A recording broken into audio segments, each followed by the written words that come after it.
Hey, everybody. Welcome into the New England Ski Journal Basecamp podcast, sponsored by Country Ski and Sports.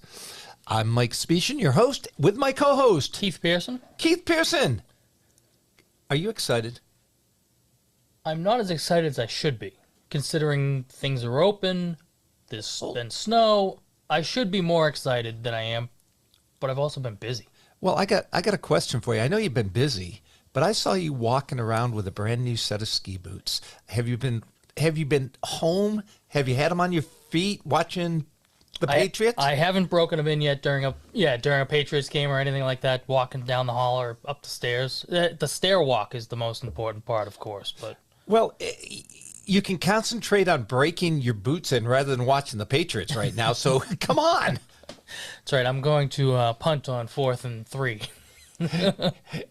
Well, yeah, that's another story for another day. What'd you get for boots? Got a pair of speed machines from Nordica. Nordica speed machines from last year, so they were nicely discounted. Let's put it that way. Fantastic. How'd they fit? It was like sitting in a race car. They're going to be like a race car. You're gonna actually engage that boot, and the ski's going to want to turn on its own. That's a nice problem to have. Yeah. I mean, yeah, but it was a good setup.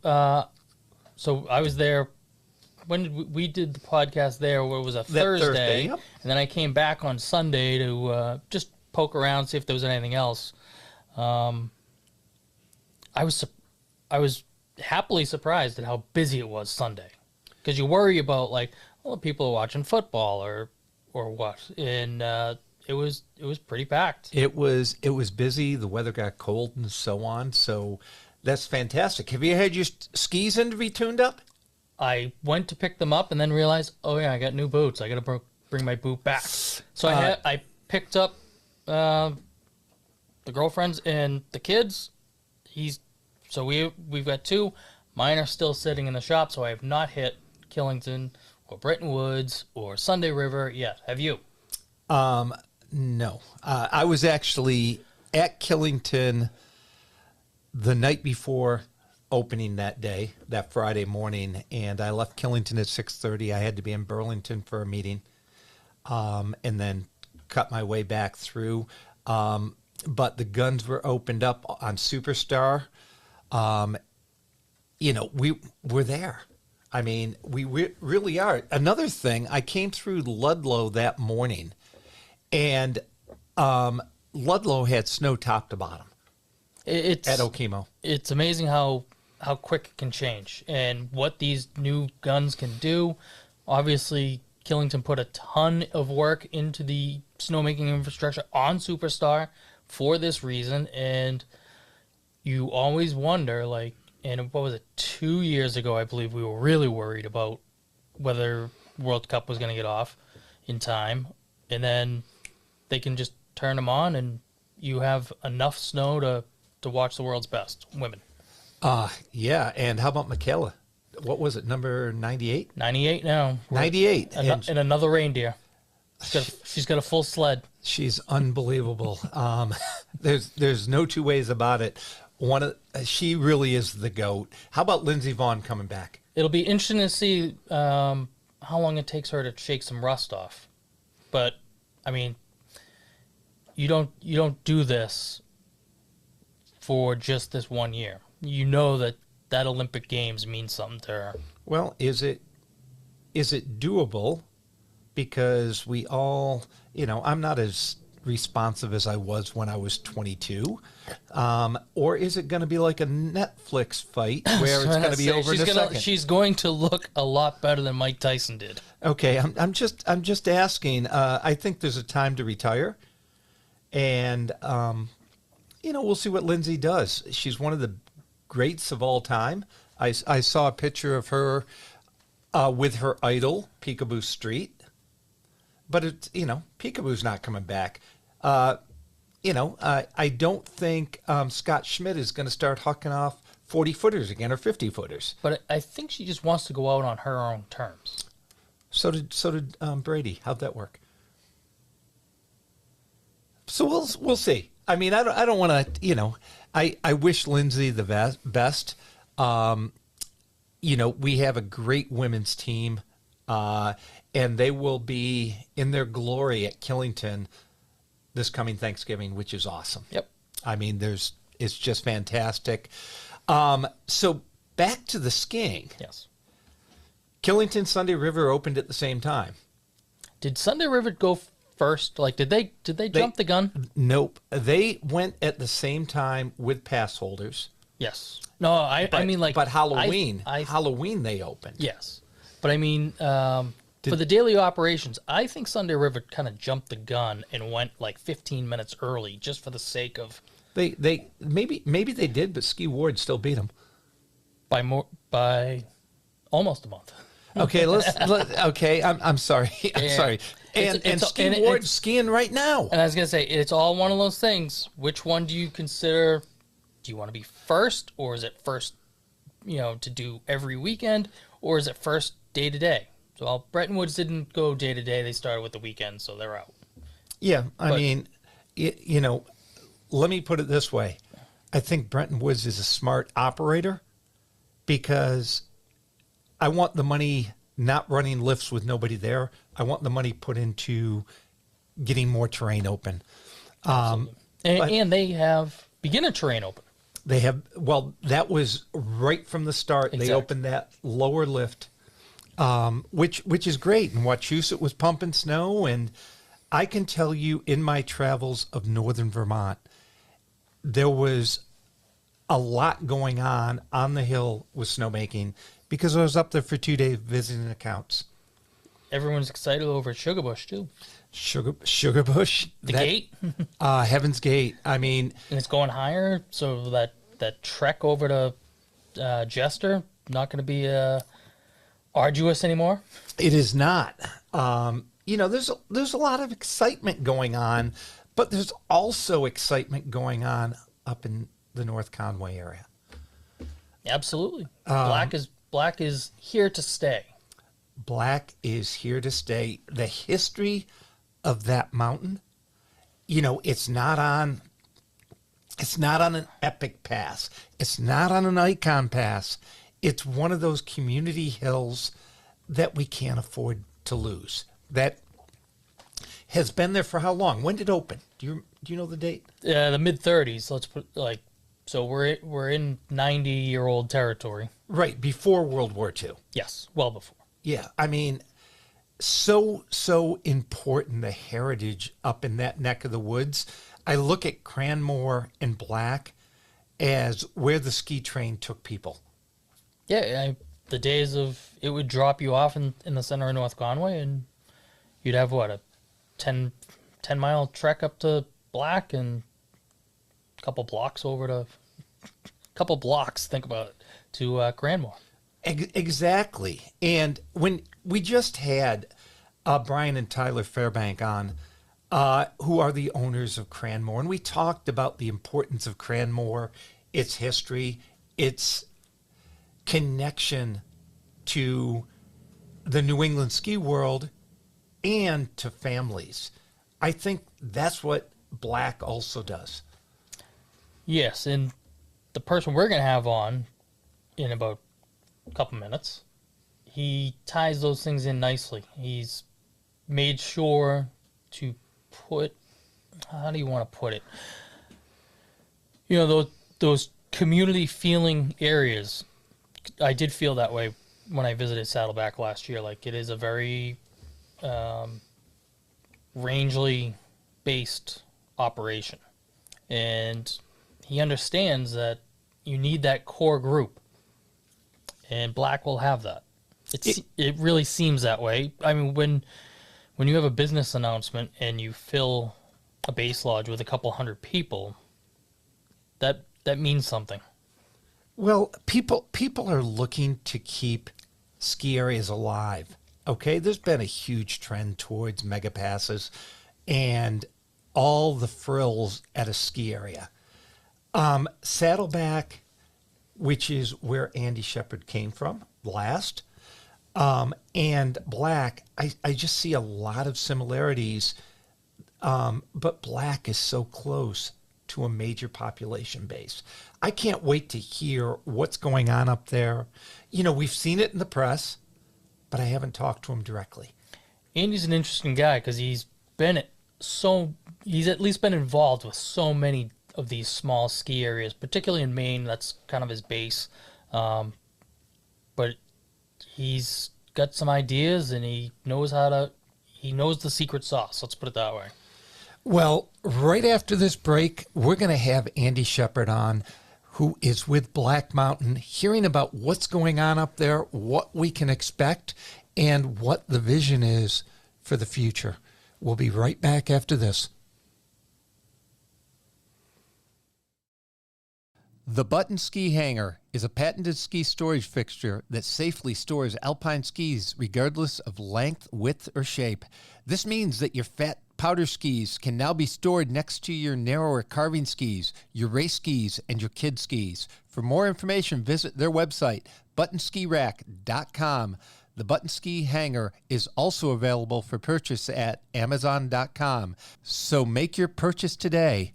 The Button Ski Hanger is simply better for your skis. Welcome back, everybody, into the Basecamp podcast. Now joining us from New Hampshire, Black Mountain's Director of Community Engagement, Andy Shepard. How you doing, Andy? I'm well, thanks. How are you? We're fantastic. Good. Andy, just can you the history of Black Mountain? Can you get into that a little bit and the significance of it and what it means to skiing in New England and why Entabani and Indy Pass decided to jump in the way they did? Yeah, you bet. So Black Mountain started out, let's start from the beginning. So the Moody family bought the area in the late 1800s and created a boarding house up there. Ran that until the mid 1930s, and around 1933, skiers started showing up at the boarding house. There was no lift, no skiing infrastructure, just some great terrain and snow. So the Moody family decided, well, let's take advantage of this. So they put in an aerial cable lift that they built themselves. And it was the first aerial cable lift in the country.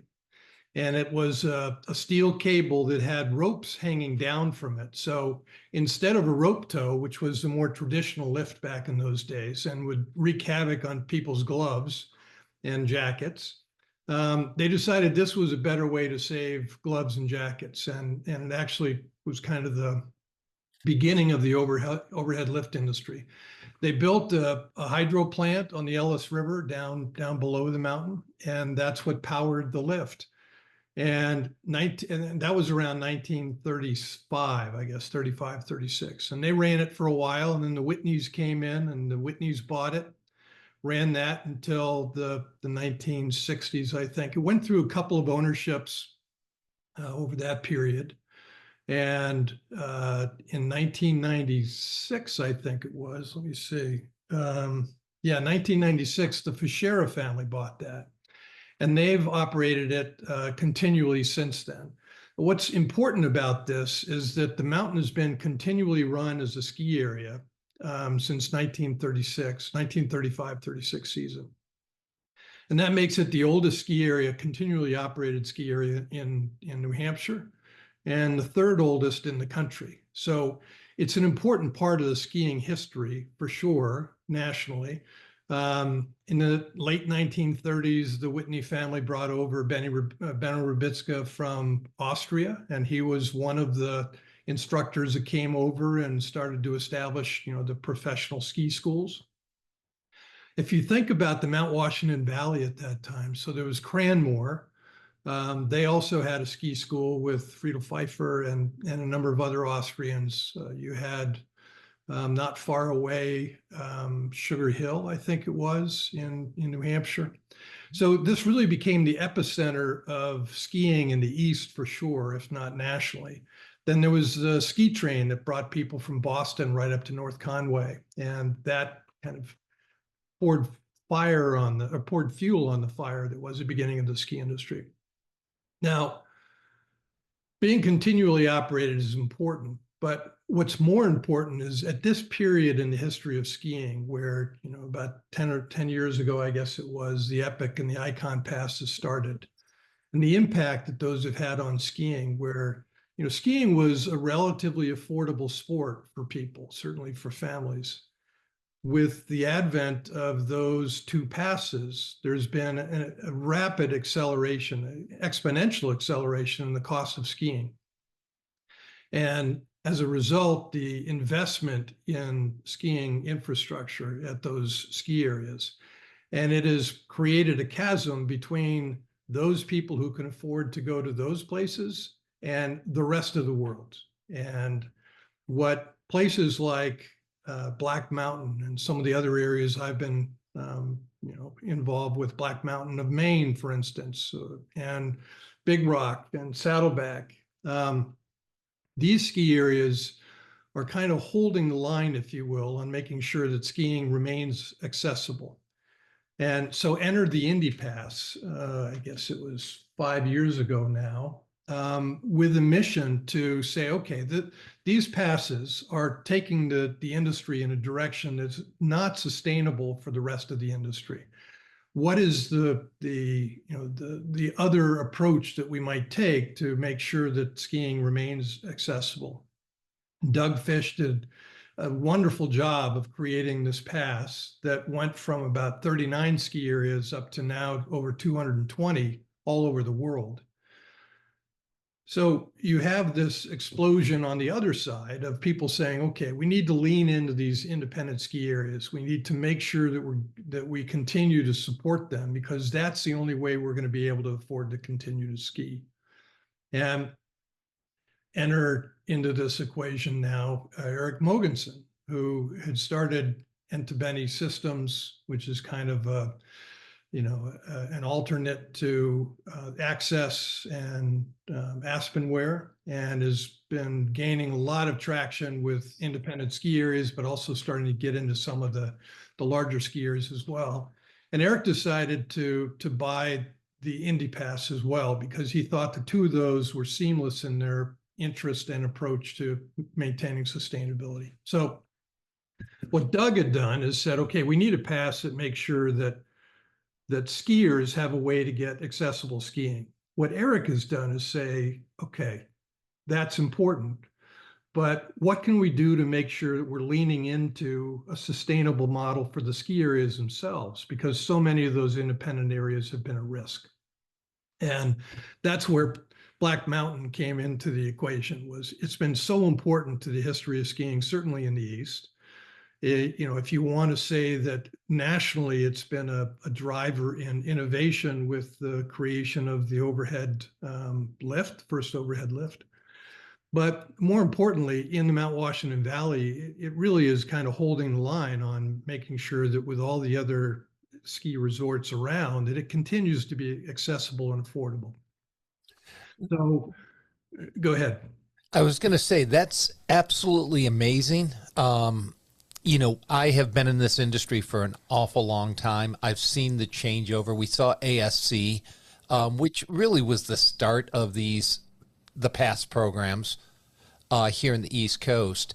But having Eric come in with Indy and buy this and keep a national treasure in reality alive is huge. I know he put money in last year, but now to actually purchase it, I guess the question is, what have been the biggest challenges for Black outside of,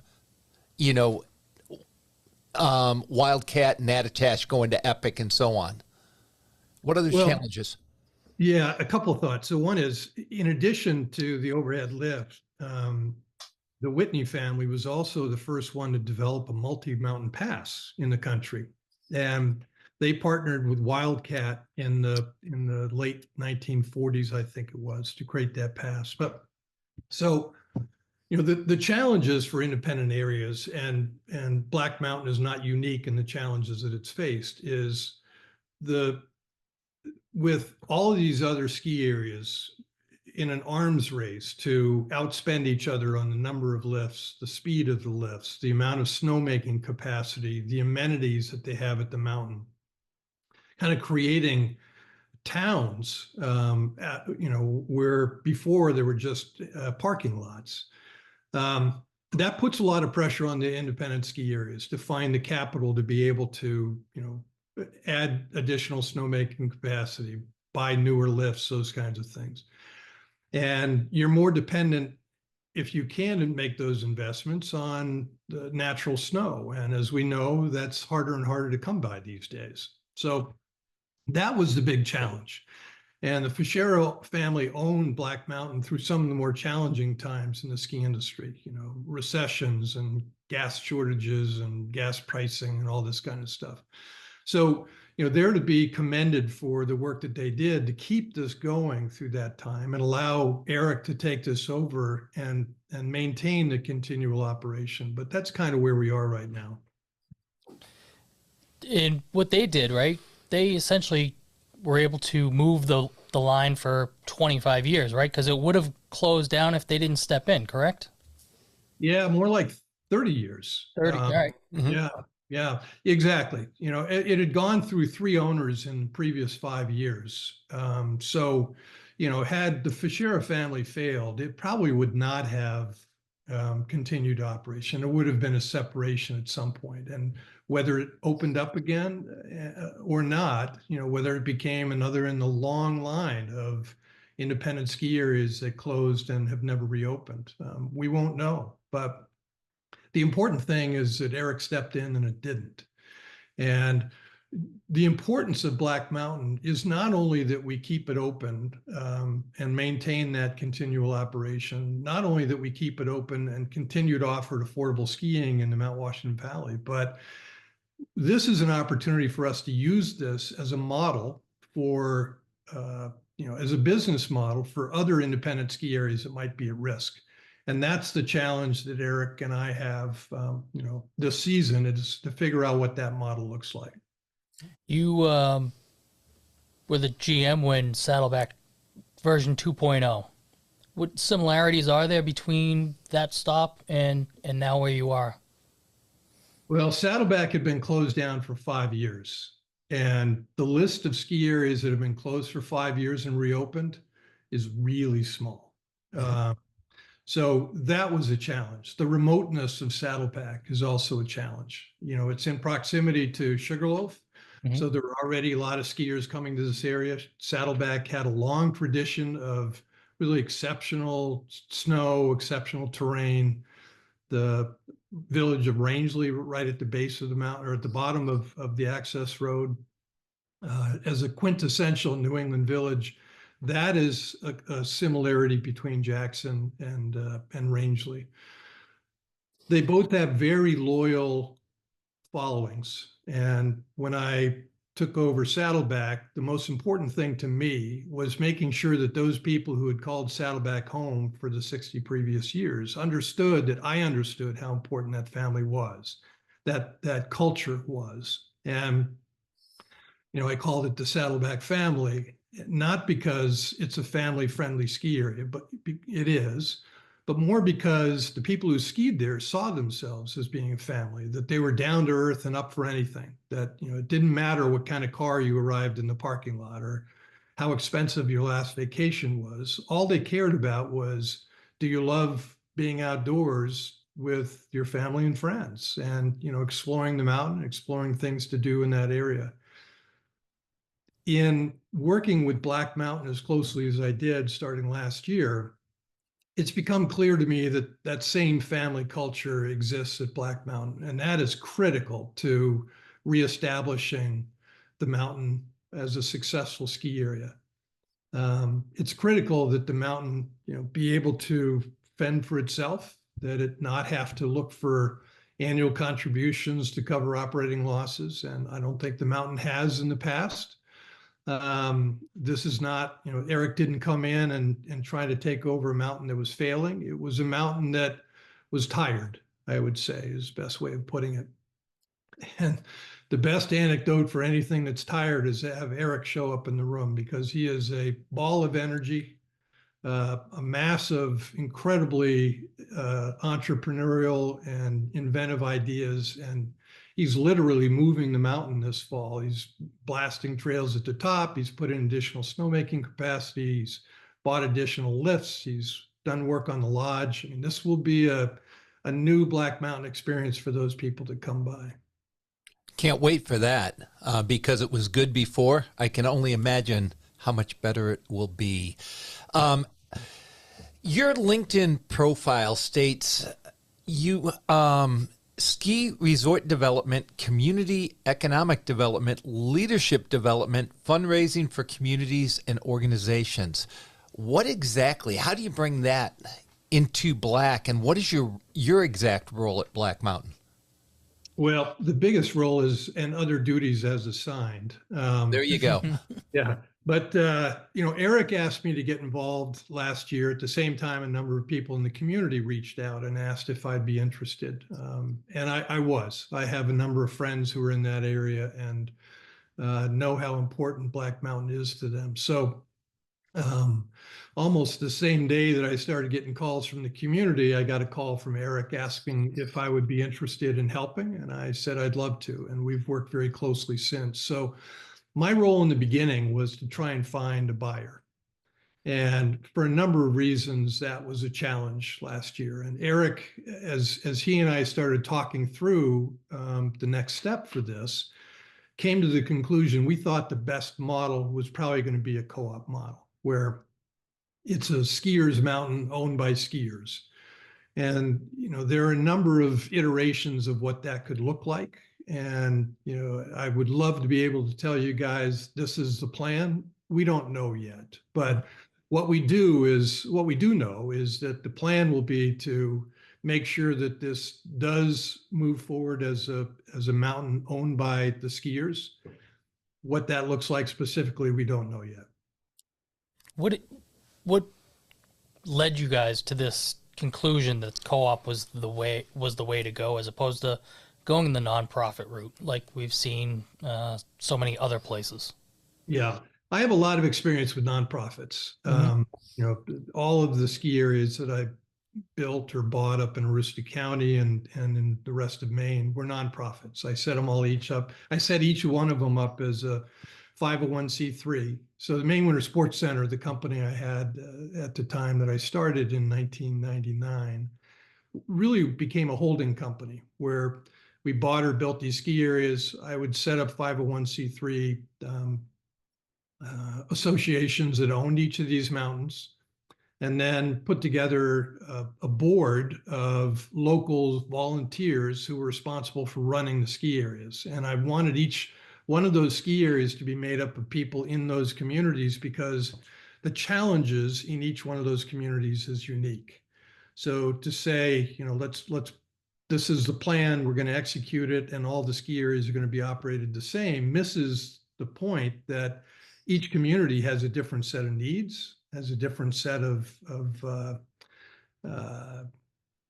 skills, or presents opportunities. And so the local boards were responsible for navigating their way through that. What I'm most proud about is, now 26 years later, each one of those ski areas is still operating and thriving. But nonprofits can be helpful in some ways. It allows you to bring in tax deductible contributions.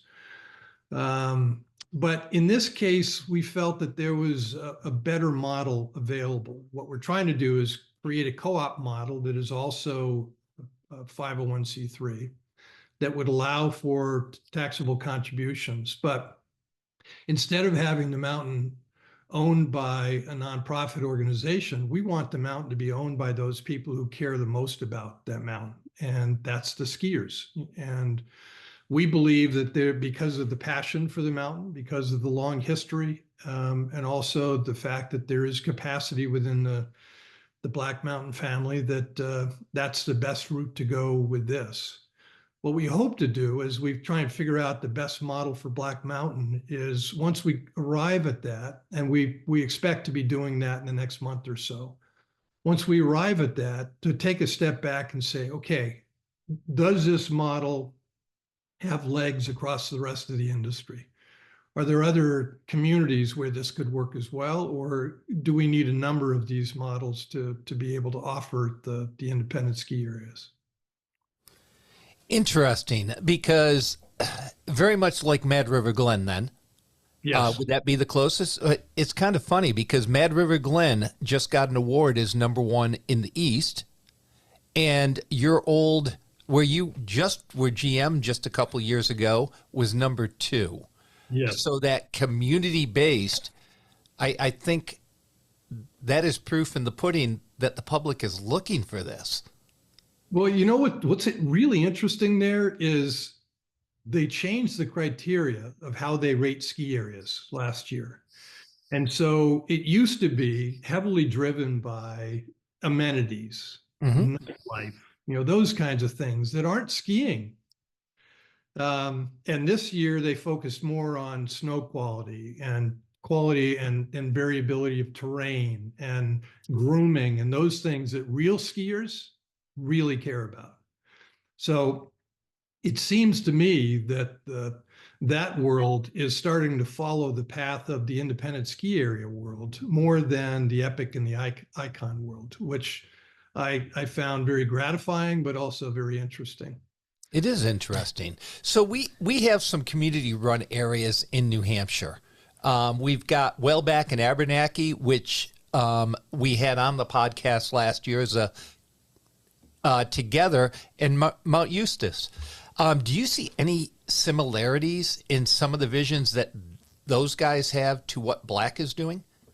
I wish that I could tell you that I understand their models. I don't. I haven't had a chance to really take a close look at them yet, so I don't have an answer to that. No, that's okay. That's an answer. It's okay to say I don't know sometimes. Hey, you guys will soon be able to see Teton Gravity Works a research new movie, Mountains Not for Profit, which is coming out. We've been going around, and I'm on the board of Antelope Butte to help out Eric. Sure. Northwest Wyoming. Yep. They're in this movie. Black Mountain of Maine is in this movie. Whaleback is in the movie. So there will be some really interesting looks at the ski areas, and I think would add to this conversation that we're having right now. And I think the funny part, Antelope, we've got New England all of it since JD's out there. I love it. That's right. It's a new ownership group coming in, yet the management people, the people that were there last year, seems like they're all going to be back at Black. What kind of reaction did that get? No, that was true last year, actually. Okay. So John continued to own the mountain, but we brought in a general manager, Gareth Slattery, to run the mountain. And Eric was continuing to be involved, but not in operating the mountain. What we did in October of this year, we announced that we had reached an agreement with the Fischera family to buy the mountain.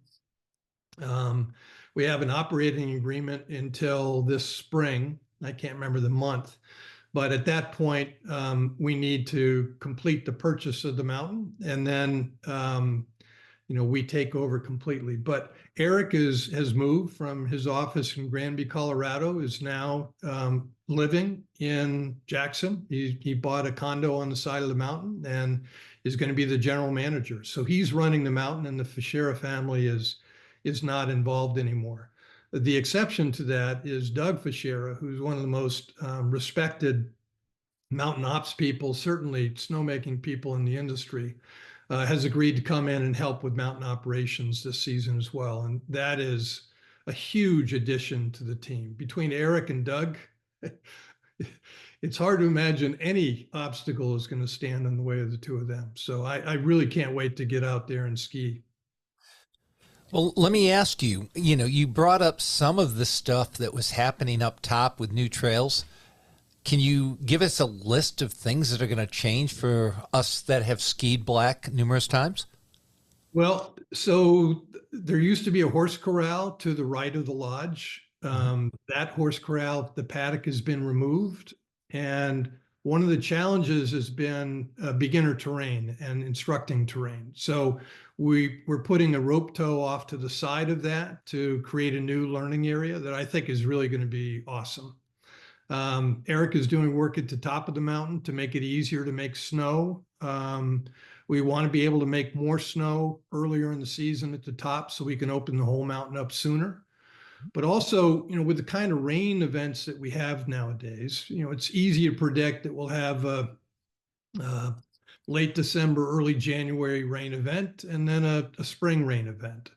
But following those rain events, it usually is a flash freeze. And if we can let the moisture work its way through the snow and there's adequate snow on the mountain to recover, we can recover far more quickly. And that's the idea that we all have. These weather events don't have to mean that our skiing that skiing is going to go away, that the winter season is going to go away. It's just going to change. There are also going to be snowstorms where we're going to get more snow.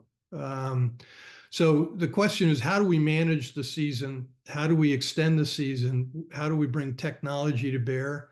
What can we do on the mountains to retain snow and get the rain off of the mountain as quickly as possible, not let it run all the way down, but create some infrastructure on the mountain to divert the rain off to the side of the mountain and capture it there. So all these things are in play. Those are the things that we know we're working on. Also, the cost of seasons passes has gone down. We haven't announced ticket prices, but I'm certain that and confident that we can say that prices will remain very affordable for people at the mountain. And then beyond that, with Eric working out there every day, who knows? He's probably coming up with 5 or 6 new things to do every time he gets in the groomer seat. You let them loose on the mountain, things are going to change, which is kind of fun. Hey, what's the season pass go for up there for an adult? I think it's $3.99 for an adult, unlimited. That's hard to beat that. Exactly. Hey, when you guys had the meeting at the lodge early in the fall, you said that if you were a season pass holder this year, you would be the first in line to become a co-op owner. That's right. Can you tell us how that's going to play out? What kind of investment those people would have to make going forward?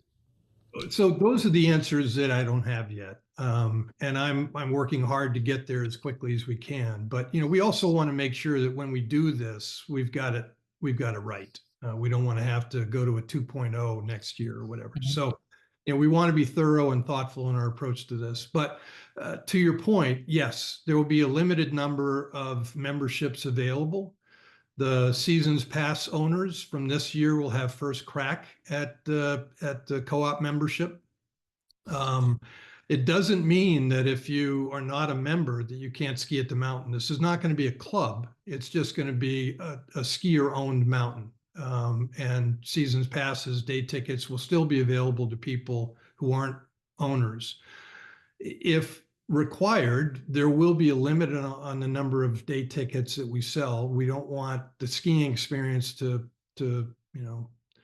devolve into an overcrowded mountain. But skiing will always be available to the public at Black Mountain. Well, I guess what I have to tell you is that I got a call from a old-time customer and who turned out to be a great friend who's now in his 80s. And he called me after he heard the news. He lives here in Boston. And he goes, I can't take it all with me. How do I give to Black? And he actually said that, Andy. I mean, so you've got a captive audience out there, especially a lot of old-timers that want to keep Black alive. We just need to, they're waiting for the word on how they can do that. Yeah. Well, we want to give them the opportunity as soon as possible, but have your friend, give me a holler. I'd love to connect with them and just talk Black Mountain stories. I really want to hear from people who have been a part of the mountain for a long time, what their experience is, what their most valued parts of the experience have been, the kinds of things that have not been as enjoyable. We want to build a culture there that welcomes everybody, and having conversations with those people would be really important to me. Well, I will do that. His name's Bob, so when you get the call from him, he's known as Bob from Boston, and he's skied all over the world. And black is important to him. All right. Well, I can't wait to talk to Bob from Boston. Andy, you're still heavily involved elsewhere with your consulting business. Just what do you see going forward for the other small mountains? Are they on the 501c3s? Are they on a stable path? I mean, it looks like Big Rock, you mentioned it earlier.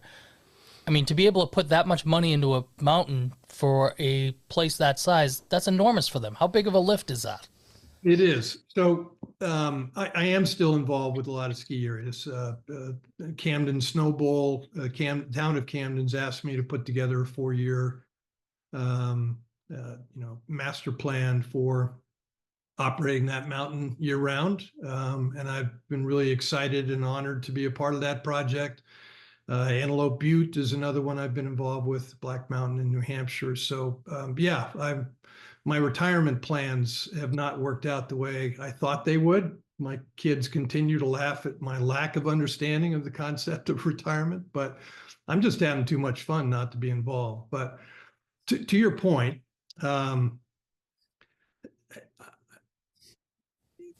Big Rock in Aroostook County just got a $1.5 million grant from the federal government. They've had some additional grants from the community to help them put in a new lift.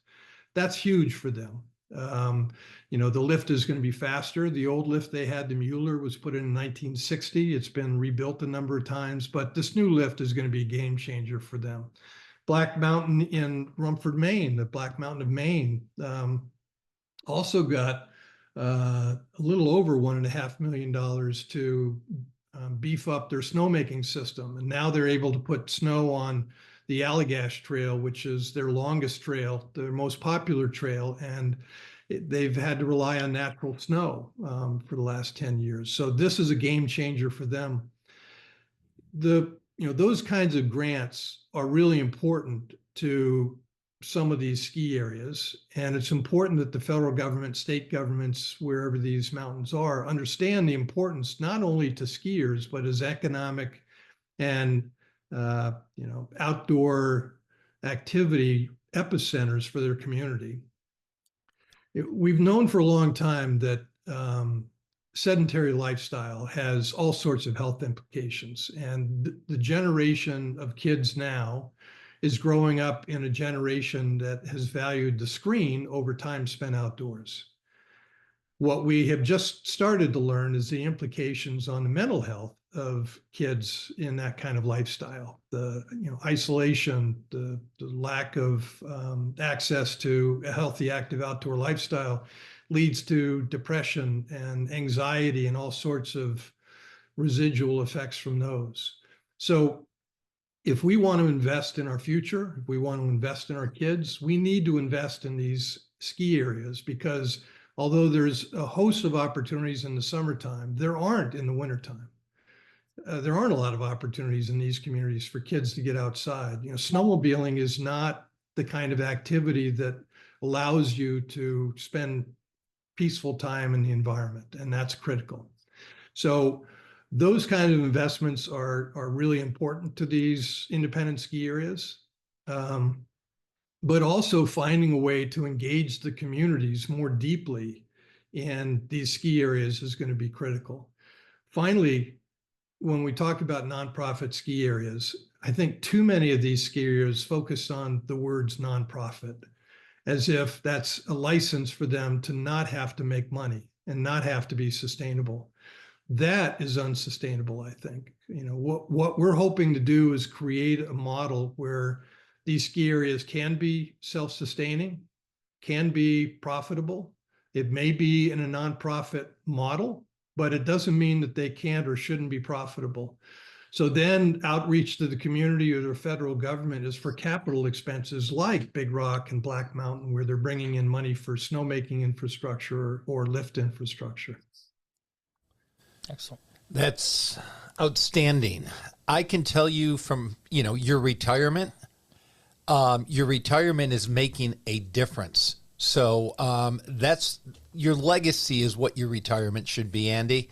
And I thank you and Eric for taking on Black and for making it something special, not for us as skiers, but for the whole economic community up there and the youth of America or the Northeast. That's about all I got. What do you got, Keith? I'm good. Let me just Go ahead. Absolutely.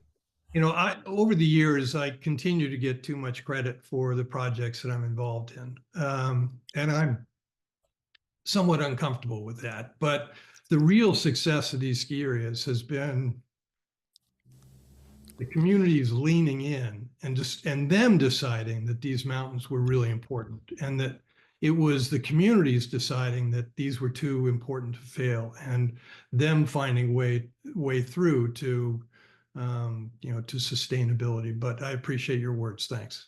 Well, I don't want you to feel uncomfortable with that word, because I do believe we all are looking for somebody to make the first step. So you make the first step, you get it moving, and the community jumps in.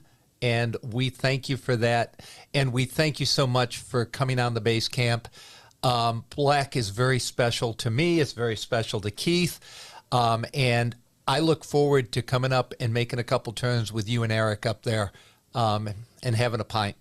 That'd be fun. I have a shiny new shoulder. I had my shoulder replaced about a month ago, so I'm not going to be able to be on the slopes until late February, early March. But maybe we'll do some spring skiing. When it's the best, you got it. Andy, thank you for joining us, and we will see you up at Black Mountain. Good luck, and give Eric our best, please. Thank you, and thanks to both of you for having a conversation about Black. This is an important story. Thanks, Andy. If you want to be inspired and informed on everything about the New England ski and outdoor scene, then you need to check out skijournal.com. Skijournal.com delivers daily content on breaking industry news, tips, gear, dining, travel, entertainment, as well as all archived episodes of the Emmy-nominated New England Ski Journal TV show and the Basecamp podcast. And don't forget to subscribe to New England Ski Journal, the longest-running regional ski magazine in the country. New England Ski Journal's award-winning writers and photographers bring all 4 seasons to your door with best-in-class coverage on skiing and the outdoors. Log on to skijournal.com and click on the subscribe button to get New England Ski Journal mailed to you today. New England Ski Journal is a Siemens Media publication. Siemens Media. Inspiring, informative, insightful. And welcome back to the Basecamp podcast. And Andy Shepard was quite the interesting guest that we had, Mike. He's in it for the right reasons, and he has an idea of what is the best way for this mountain to move forward for a long-term benefit to the area. I would agree. He's got a vision. We talked about Saddleback, and he said, hey, Saddleback was closed for 5 years. That's almost the kiss of death for a ski area. But there was a vision with a community, and he made a point of that. The community was what pushed it over the goal line. He might have been the quarterback, but he wasn't the front line, the running back, and everything else. He needed the team to do it. I think that is what is very interesting to me, because I think the Black Mountain community has the same group. If you can fill your lodge, it means you're interested, you're invested. There's a reason you want to be there on a random Saturday in October. Like, there's a belief that this is an important thing, and they go in there knowing that they're not going to get rich on this. They just want to see it continue to the next generation. you saw that age, that demographic skewed older. Mm-hmm. They're here to, like you said with your friend Bob, they're looking to pass that down. And whatever that takes, whether it be helping out on the mountain, in those golden years, or leaving money behind for the mountain, they just want to make sure that it goes into the next decade. And Andy, I think, is the person who gets the ball rolling. And now it's going to be, and Eric's now helping him push the ball. And it's going to be on the skiers of Black to generate some momentum going forward into the years ahead. I agree. We honestly, if you go back to when Betsy Pratt at Mad River Glen, when Sugarbush was trying hard to buy it, and she was true to her soul that Mad River wasn't going to be part of a bigger area. And I look at this, so many similarities, because that's where this is going. And you look at what Mad River is today as a unit, it's still got all the classic vibes, all the classic skiing, and a community that believes in it. I firmly believe Black Mountain will become the same. It'll be interesting to see. And obviously you hope for the best, because the more options we have, the better. That's the only way you can put it. When, like you said, if it goes, not many mountains are coming back after a couple of years off, after lying fallow. Well, no. When the infrastructure sits, the infrastructure dies. Okay, and we see that time and time again. But in this case, I believe Black is back. In not that it was ever gone, but it's back with new life, with new energy. And I ask everybody to please follow Black Mountain online, see where it's going, and get up there and ski there this year. Should be a fun one. The energy up there, like you just said, the energy up there is going to be off the charts. Just because, getting a little burst of funding behind it. We've seen they were blowing up a ledge. They put, the snow guns are in the parking lot. That's excitement. And, even though there hasn't been too much snow as of yet, but it's coming. It is. And so my push to everybody that has an Epic Pass that goes up to Attitash or Wildcat, the passes at Black are super inexpensive. Go spend an afternoon or a day there. Just feel the difference, because why not go back and feel history of what it has given us? That's a perfect idea. So that'll be it today for the Basecamp podcast. We want to thank everybody for joining us, and thank you, Country Ski and Sport, for being the sponsor this year. Until next time. New England Ski Journal's Basecamp is a Siemens Media podcast. Siemens Media. Inspiring, informative, insightful.